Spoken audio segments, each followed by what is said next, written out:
The story took me a while to write as I'm not much of an author. And this is quite painful for me to relate to and I hope you can fit it in somewhere, as it's something I've wanted to share with you for quite some time. It involves 2 days in my life that I always thought were fun, weird. And when I grew up and was told what really happened, have haunted me ever since. It started when my dad's business partner came to pick me up from school. I knew him as Uncle Todd, and although I wasn't expecting him, I trusted him when he told me that my mom and dad were busy, and that he was in charge of looking after me for a few days. I remember feeling kind of reluctant to get into his car, and mom and dad hadn't told me anything about it, and didn't really want to be away from them. But he started promising the ice cream, a Game Boy, all this other fun stuff, saying mom and dad had said I could watch whatever I wanted on TV. And that I was allowed to stay up until whenever I liked music to a kid's ear, right? So I got into his car and we drove off to his apartment, stopping to get some ice cream on the way. Todd was serious about the TV thing too, as he pretty much left me in his apartment on my own for hours on end. I remember he seemed pretty stressed about something, but I just assumed it was like grown-up stuff or something. And I didn't really care much, because I had all the Nickelodeon and McDonald's I could ever want. So I didn't think too much about it. That's how I spent the first night. And now though, it was also weird to me that Uncle Todd's apartment was so small that we both had to sleep in the same room. I still didn't really question anything, because he was a regular part of my life and I trusted him. Then, the next day, after more McDonald's and a bunch more Nickelodeon, Uncle Todd comes back all super stressed again and tells me to go get into the bathtub. I thought he meant that I could take a bath or whatever. But that's not what he meant. As he walked me over to the bathtub and made me get inside it without any water in it. And without taking any of my clothes off. I can then hear talking into the phone in the other room, trying to keep his voice down. But I could hear how angry and stressed he seemed to be at someone. But eventually he goes quiet, puts the phone down, and comes to get me out of the tub. I remember him putting me back on the bed and telling me he was going to get more McDonald's and ice cream for me. But then as he went to walk out of the room, they picked up this pokey-looking thing in his hand to obviously take it out to his car. I remember asking Uncle Todd, "What's that?"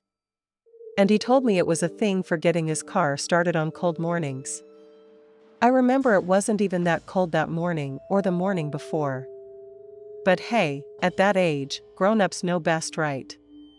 Anyways, the few hours later, he drives me back to my parents' place, and they gave him a present for looking after me while they were gone. Mom and Dad seemed really happy to see me, but I was really happy to see them too. They said they missed me, and I missed them a bunch too. So I didn't really think any further into it than that. It was only when I was growing up that I was told what actually happened. You see, Uncle Todd and my dad really were business partners. But my dad wasn't exactly a good or honest person. They'd actually stolen a bunch of money from their business right under Todd's nose. And he'd actually tried to rearrange some accounting things so that Todd would notice. But Todd didn't notice. And Todd was really angry about it. But when he told my dad to give it back, or he was going to call the cops, my dad told him that he'd already spent the money. And if he called the cops and got him thrown in jail, he was never going to get it back. Pretty scummy, I know, but my dad is generally a pretty awful person. So we won't go into that too much. But either way, Todd turned out to be way more of a psycho than my dad could have possibly figured. Because instead of calling the cops and actually getting them arrested, he came up with another plan to get his money back. That's how we ended up showing up at my school and convincing me to get into his car. So another little aspect of the story, my dad actually begged Todd not to go to the cops. And so he basically threw out that threat that if he did, he was never going to get the money back. He tried to give Todd all these promises that he'd pay him back and get all squared off. Dad just didn't believe him. He wanted his money back, and he wanted it soon. So he took me let my mom and dad sweat it out for a day, and basically told them that if they didn't come up with the money in like 24 hours, that he was going to kill me. Not exactly the best plan. But like I said, Todd was way more of a psycho than anyone could have possibly imagined. He fed me McDonald's, gave me ice cream, and let me watch as much cable as I wanted, just to keep me from leaving what turned out to be a motel room. That's why for the longest time, I just thought motels were places that people actually lived in, not places where people would rent a room only for a few days or whatever. But then there's the whole bathtub thing. Todd put me in the bathtub that day and brought an ice pack into the motel room, because he was going to torture me with it, while making my parents listen on the phone. That was what made them break. And they ended up selling a bunch of stuff and doing other shady stuff in order to get like 10 grand's worth of cash together in the space of almost a day. When they called to say that they had the money, Todd took me back home, took the cash, which I thought was just a gift for taking care of me. And then we never saw him again. Mom and Dad got a divorce not long after, which was sad. But a few of my friends' parents had gotten divorces too. So I knew it was a thing that moms and dads did. I had no idea it was all because of the stealing and kidnapping thing. It was also because Dad basically refused to go to the cops about what had happened because he was too scared of going to jail, that she just completely resented him for that. She also told me that he told him that if she tried to press charges against Todd, that he was going to tell the cops that she was in on the accountancy scam or whatever. And that she would end up catching charges as well. I always kind of doubted that part of it though, as surely she could just prove that she didn't have anything to do with it. And it was all my dad being a scumbag. Sometimes I think she was actually part of it. And that's why she didn't just go to the cops right away when she found out that Todd had taken me. I mean, think about it, why not report me missing straight away unless she had a good idea of what was going on and who had taken me? A lot about her side of the story doesn't add up. But since I don't see my dad anymore, and Mom is like the only member of my immediate family that I'm close to, I don't really want to confront her on it too much. So yeah, that's the story of my super messed up family. And now one of the weirdest, most fun times my childhood turned out to be something completely horrible, and kind of traumatic. It seems all the scary to me now, because I had no idea what was happening to me at the time. And something that seemed innocent, but kind of unusual, could have turned into something that of a living nightmare. With my Uncle Todd doing all kinds of evil stuff with that ice pack, making the scream into the phone for my parents to hear. For a while, I wanted to actually confront Todd about what had happened, but we found out that he died in a car accident maybe 10 years ago now. So there's not going to be any real closure for me on that front. And like I said, I don't want to go ruining my relationship with my mom. Not when I'm not really sure how long I even have left with her. I wanted to tell you the story of a friend of mine named Angel. Angel is 19 and was honestly one of the brightest, cleverest, most bubbly people I've ever met. She was obsessed with true crime stuff and would have loved your channel if she'd ever had a chance to see your videos. She loved that TV program CSI and wanted to join the police so that she could get into the forensic side of investigations. She loved the idea of using science to catch horrible criminals. But we never thought that she'd end up being the victim of one. She had everything going for her in life. But then she met her ex-boyfriend Che. And we all saw a change in her. Jay made everything about him and he abused Angel physically and mentally until she made everything about him till she was miserable with him, but kept talking like he was just a tortured soul who needed a girl like her in his life to help fix him. We had to intervene time and time again to get her to see that he was a scumbag who would never be any good for anyone, as he was only ever interested in himself. And it took ages to do it. But we finally managed to convince her to leave him. She told us all in a group chat that she'd finally told him that they couldn't be together anymore. And we were all so proud of her. But she also said that she was terrified of something he'd do to get back at her fourth. And as much as we knew that her dad, Patty, would never let anything happen to her while she was under his roof, we knew he couldn't protect her all the time. We also knew that Shay was absolutely terrified of Patty, as they'd almost gotten into fights a few times before. And Patty is well bigger than Che and could beat the life out of him ever came to it. So we always stayed away from the house, just not far enough. I remember the day we found out that Angel was in the hospital and we were all hoping it wasn't anything serious. But then we heard that she'd been hurt in a serious incident. And that she'd somehow fallen out of the van that was going down the highway, and we just knew that she had something to do with it. As it turns out, she had gotten the help of one of his friends. And they'd waited in the van near Angel's house waiting for her to come out. And they spotted her. Jay ran out, picked her up, and basically carried her to the van and threw her into the back of it. We still don't know exactly what went on inside the van. McShane insisted in court that he didn't just throw her out of it. But whatever he was doing or saying, it scared Angel so much that she somehow found a way to open the back doors as it was traveling down the highway. And she must have thought her only chance at survival was jumping out the back of the van. Some people think Che pushed her out of the back as a way to kill her.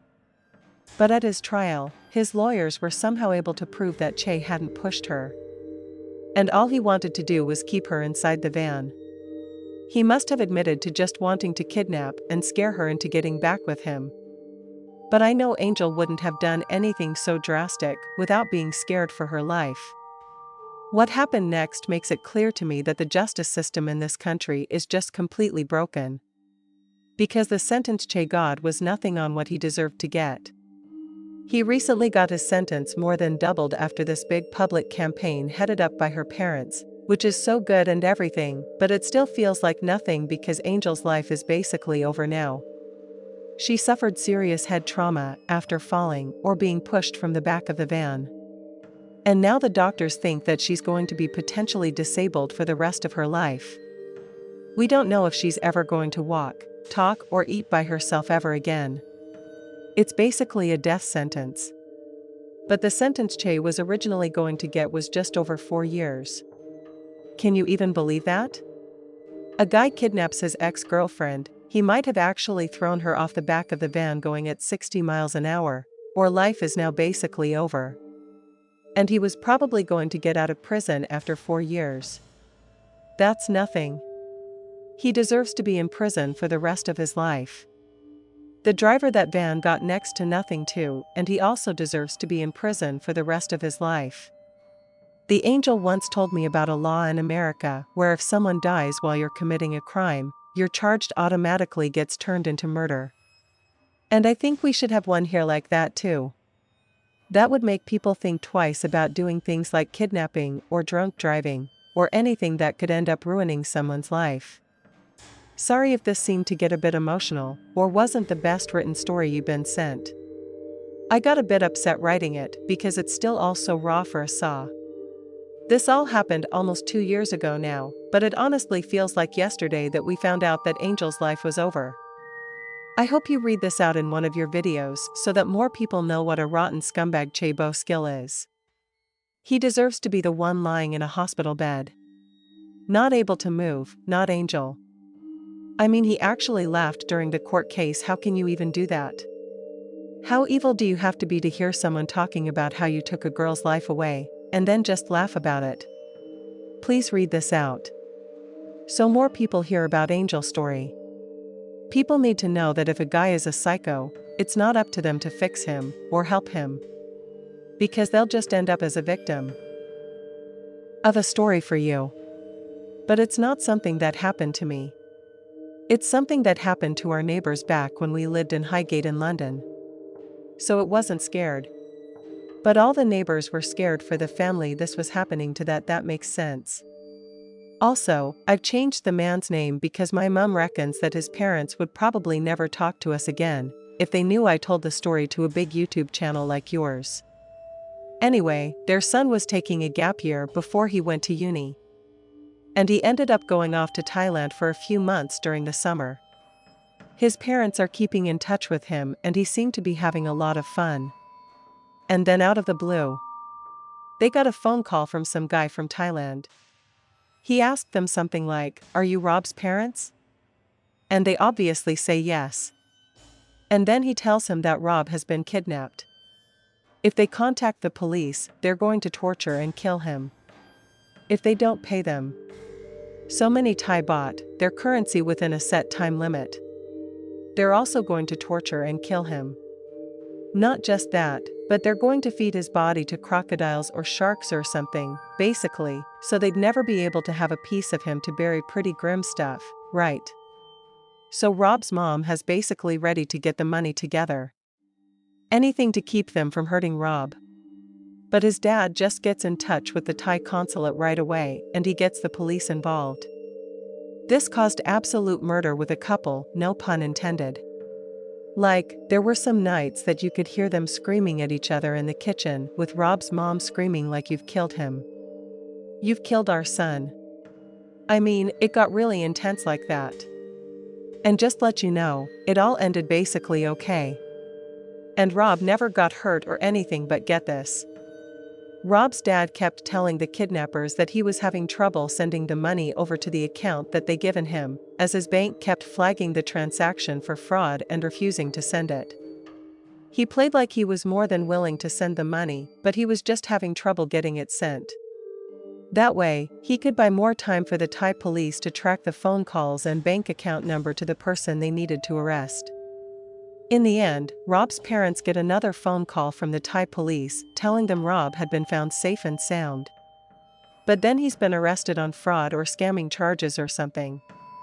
As insane as it sounds, Rob was never in any danger. He wasn't in some chicken wire cage or in cuffed to a bloody radiator or whatever. He was actually in on the scam himself. Long story short, he'd run out of money and was too ashamed to ask for more, so instead, he turned to some local scammers who had a proposition for him. Pretend to be kidnapped, pose for a proof of life picture, and split the ransom money 50-50 with the so-called kidnappers. Turns out it was a proper little cottage industry where he was staying, and horrible little tow rag backpackers would sometimes scam their own parents and each other's out of maybe £1,000 at a time. The exchange rate is massive between bots and most European American currencies. So the kids would always be like, "It's only a few 100 quid in our money or whatever." And then they just let them go. Then the ungrateful buggers got a few more weeks of traveling in them with the money they'd just made. Like I might have mentioned, we don't live next to this family anymore, but as you can guess, it caused a huge rift between the kid and his parents. And pretty sure it's one that still has not healed properly. I totally understand why to put them through torture. All just because he was greedy and too proud to ask for money himself. Born on May 3 of 1980 in Arcadia, California, J.C. Lee Dugard had it rough from the start. Or mother Terry Proven neglected to tell her father she was pregnant. So he spent the majority of his adult life ignorant of the fact that he had a daughter. Just 5 months out after J.C. was born, her mother relocated to a small town south of Lake Tahoe named Myers, and later married a man named Carl. She believed that moving out to a quiet rural setting would give her small family that peace needed to prosper. But she couldn't have been more wrong. By the summer of 1991, Terry was working as typesetter at a small print house, and on June 10 of that same year, she left her work early in the morning, leaving 11-year-old JC to catch the bus to school, wearing her favorite pink outfit, and JC walked out of her house, then began trudging up a nearby hill towards her regular bus stop. But when she was around halfway up, a gray Mercury Monarch pulled up alongside her, and the driver began asking her for directions. JC didn't know the area very well, so she began by apologizing to the driver. Then as she wrapped her brain to come up with the correct directions, the man's friendly demeanor shifted completely. He reached out of the open window, grabbed JC by the arm, and thrust the business end of the stun gun into her chest, incapacitating her before dragging her into the vehicle with him. Back at Chase's home, her stepdad, Carl, had noticed the gray vehicle pulling up alongside her. I'm not entirely sure of the layout of the Proven house, but wherever Carl was standing, he had a view of the steep road which led the JC's bus stop. This meant he was forced to watch an absolute horror as his stepdaughter was tossed and abducted right before his eyes. A rush to a bicycle, he kept near the front door and proceeded to pedal after the great Mercury as fast as he could. But it was no good. The car sped off out of sight and JC was gone. Within just a few hours of JC's disappearance, journalists from both local and national media outlets were buzzing around the sleepy streets of Meyer like flies around the courts. They interviewed JC's distraught parents, as well as local schoolchildren who had also witnessed the grave Mercury speeding off towards the nearby highway. A few days later, the entirety of Southern California was plastered with flyers and missing posters, depicting JC's likeness, and Meyer became adorned with ribbons and JC's signature pink as a show of support for her heartbroken family. Terry Proven quickly founded an organization known as JC's Hope, which accepted donations to fuel the search for her missing daughter, and the group also received financial material aid from the likes of Child Quest International and the National Center for Missing and Exploited Children. JC's case was also featured on an episode of the television show America's Most Wanted, and although the episode generated dozens of tips and leads, and a single one led to JC's safe recovery. Police initially suspected the JC's biological father, Ken Slayton, might have been to blame for her abduction, and want to interview him in connection with her disappearance. Little did they know. But Ken had no idea he was even the father. And the revelation was nothing short of heart-wrenching to him. Not only had he spent the last 11 years being completely unaware of his daughter's existence, but he had been incapable of protecting her, but she needed it most. In order to determine if he was telling the truth, the police subjected Ken to several polygraph tests, but since he passed each and every one of them, they were forced to rule him out as a suspect. However, without Ken Slayton as their main suspect, the police had no idea who might be responsible for cases of abduction. And after years of false leads and investigative dead ends, they were forced to divert their attention elsewhere. In the case of Casey's abduction became a cold. 118 years later, on August 24, 2009, a man walked into the San Francisco office of the FBI. With an envelope in his hand, he handed it to a Bemis secretary, telling her the envelope's contents were of the utmost importance. The envelope then found its way onto the desk of an FBI agent, and when opened, they found it contained a 4-page essay detailing the nature of religion, and how certain criminal behavioral problems can be solved by subjecting the perpetrators to intense sessions of Bible study. A few hours later, the same unhinged writer walked onto the campus of the University of California, seeking an appointment with the special events manager. With him were 2 young women that he claimed were his daughters, but the event manager harbored some rather sinister suspicions. Lisa Campbell later stated that the girls seemed solid and submissive and were so pale that it was as if they've not seen sunlight in quite some time. Campbell then contacted the head of campus police, who in turn ran a background check on the man in question, who told them that his name was Philip Garrido. That's how they discovered that Garrido was a registered offender who was on federal parole for kidnapping and assault. Not only was Garrido barred from associating with minors, but traveling to Berkeley exceeded the 25-mile limit. He was allowed to travel from his home without his parole agent's permission. Having broken his parole conditions to federal agents paid to visit the Garrido's home on the island of Antioch in Contra Costa County. Greta was briefly questioned in order to accompany the 2 pale and timid girls to a parole office in nearby Concord on August 26. Greta did as he was told, and arrived at the parole office with his wife Nancy and a young woman he introduced as Alyssa. Alyssa told investigators that although she was aware of Carrila's status as an offender, that he was a great person, a changed man, and that he was good with her kids. Alyssa was then asked if she had any documentation which could prove her identity, and she suddenly became very defensive and cagey. When asked why she might react in such a way to such a simple request, Alyssa claimed that she was an abused spouse from Minnesota, who was hiding from her abusive husband. Investigators then tried to corroborate the story with Garrido, and pressed him on why he told the Berkeley special events manager that Alyssa was his daughter, before quickly changing his story that she was the daughter of a friend. He too became defensive and agitated when the police demanded to see some kind of identification belonging to Alyssa. Greta broke down and told them the truth. Alyssa wasn't his daughter. Nor was she the daughter of a friend. She wasn't from Minnesota. She wasn't an abused spouse. And in truth, her name wasn't even Alyssa. Her real name was J.C. Lee Dugard. Only when she was confronted with Gorilla's confession to J.C. admits who she was.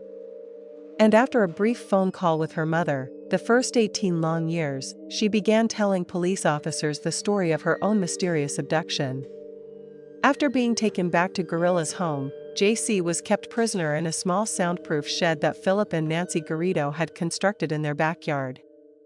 She was then told that she tried to escape. Some specially trained Dobermans would rip her to shreds before she even got near the backyard fence. A few hours later, Philip Garrila forced JC to shower with him, grooming her for what was to be 18 years of pure torture. Just a week later, Garrido subjected JC to the first of many assaults, and told her that if she behaved herself and didn't struggle that she will be allowed to eat. As time went by, JC was rewarded for her submission with a TV to keep her entertained. If the Garridos had carefully disabled access to any kind of news channel, so that JC would be unaware of the ongoing search for her. Eventually, Garrido further rewarded JC by allowing her to live in a small bedroom, albeit constantly handcuffed to the bed contained. Garrido then told her that she was only abducted because certain demon angels had allowed him to do so. And her purpose was to help solve the problem he had with his libido problems that he claimed society had largely ignored. He sometimes dressed her up, put makeup on her, and spent time making her cut figures out of adult magazines. He also told her to listen to the walls of her bedroom, because if she strained her ears, she'd be able to hear the voice. Garrido could hear talking to him. He told JC that these voices told him how he was the chosen servant of God. And it appears these beliefs were fueled by rampant methamphetamine binges, which further separated him from both reality and sanity. Sometimes, Greta would break down into tears and apologize to JC for all that he put her through. Other times, it would become violent and abusive, telling her that he would sell her to other people if she didn't behave. People who wouldn't be nearly so nice as he was around 5 or 6 months into her captivity. Garrido introduced JC to his wife Nancy. It took pleasure in mothering the child by bringing her stuffed animals or chocolate milk. It despite the veneer of motherly love. JC later said that Nancy was just as evil and twisted as her husband and took charge of brainwashing until she stopped using the name JC to identify herself. JC also said that at one point, Nancy had brought her kitten as reward for what she called good behavior. But when JC began asking about her family, Nancy had somehow made the kitten disappear. Nancy also flat out refused to let JC see any kind of medical professional, and that her health drastically suffered as a result. Just over 3 years into her captivity, after being assaulted at least once a week, JC found that Philip and Nancy was suddenly acting rather differently around her. On April 3 of 1994, they fed her a home-cooked meal for the first time, and began allowing her freedom from her handcuffs for brief periods of time. Shortly after this bizarre shift in behavior, 13-year-old JC was told that she might be pregnant with Philip's child. Then on August 18 of 1994, she gave birth to a healthy baby girl. 3 years later, she would give birth to a second. After the birth of her children, JC coped with a prolonged captivity by homeschooling her daughters and tending a small flower garden with them. Yet in a move that only the most depraved villains could conjure up, the Garridos found a way to turn JC's own children into a cudgel to beat her with. They told her that both she and her daughters were to refer to Nancy Greta as mother, and that JC would teach her daughters that Nancy was their biological mother, while she was their older sister. JC was then told that if she failed to comply, both she and her daughters would be killed by this point, and JC was either so brainwashed or so terrified of losing our daughters, that even when she had ample opportunity to do so, she made no attempt to rescue herself. Even when she began working in Philip Garrido's print shop, where she had access to both a telephone and an email account. She never once indicated to anyone she had been kidnapped as a young girl before being raised in captivity. Yet it wasn't just what they later refer to as Stockholm Syndrome that was to blame for JC's prolonged captivity, as there seemed to have been several instances of what law enforcement called missed opportunities. Police not only failed to make the connection that JC was kidnapped south of Lake Tahoe, the same area as Philip Garrido's previous kidnapping offense, but in April of 1992, less than a year after she was taken, a legitimate sighting of JC failed to be seized upon. On April 22, a man called the Contra Costa County Sheriff's Department from a gas station less than 2 miles from where JC was being held. This man told police that he was almost certain he'd spotted JC Dugard at the gas station he was at, and he had been staring intently at a missing child poster of herself. The caller then reported seeing a man taking her away in a large yellow Dodge van. Sadly, the caller had been unable to make a note of the van's license plate. And by the time police arrived, it was long gone. For some reason. There was no police follow-up on this call whatsoever. Then in 2009, following JC's recovery, an old yellow Dodge van was recovered from the Burrito property on there was matching the exact description of the one spotted in 1992. On top of that, in 2006, one of Philip Caritas' neighbors called 911 to inform them that children seemed to be living in tents in the backyard, and that Greta was acting psychotic.